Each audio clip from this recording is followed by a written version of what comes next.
Proton Helang 2026 hadir sebagai sebuah SUV moden yang dibangunkan untuk memenuhi keperluan pengguna masa kini yang mahukan gabungan reka bentuk premium teknologi pintar dan prestasi yang meyakinkan model ini membawa identiti baharu Proton dengan penampilan yang lebih berani serta ciri canggih yang sesuai untuk kegunaan harian dan perjalanan jauh dengan kedudukan yang lebih tinggi serta rekaan yang aerodinamik. Proton Helang 2026 dijangka menjadi salah satu model yang paling menarik perhatian dalam pasaran automotif Malaysia.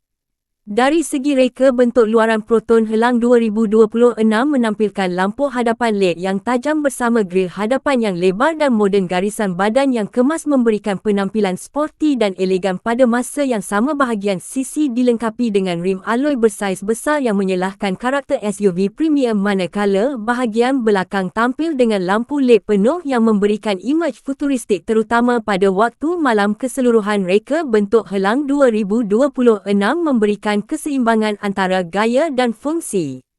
Di bahagian dalaman, Proton Helang 2026 menawarkan kabin yang luas dan selesa untuk 5 penumpang. Papan pemuka direka dengan gaya minimalis dan dilengkapi paparan digital yang moden. Skrin infotainment bersaiz besar menyokong sambungan telefon pintar serta sistem navigasi untuk memudahkan perjalanan. Tempat duduk menggunakan material berkualiti tinggi yang memberikan keselesaan maksimum terutama ketika perjalanan jauh. Ruang kaki dan ruang kepala yang luas turut memastikan setiap penumpang menikmati pengalaman yang lebih selesa.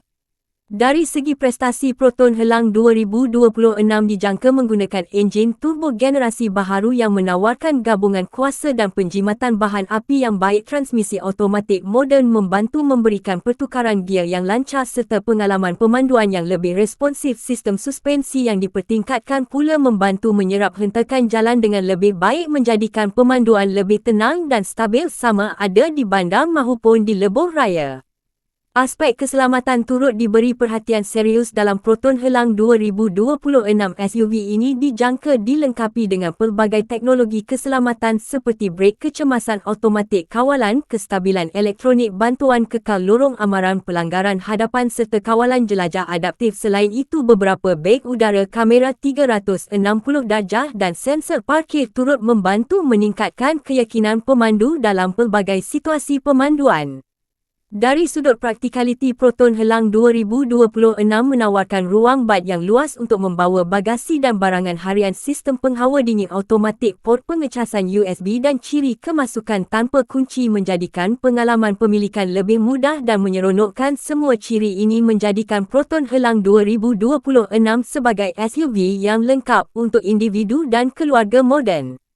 Secara keseluruhan, Proton Helang 2026 menawarkan gabungan reka bentuk menarik, prestasi mantap, teknologi moden dan ciri keselamatan yang menyeluruh. Adakah Proton Helang 2026 mampu menjadi SUV pilihan utama rakyat Malaysia pada masa hadapan?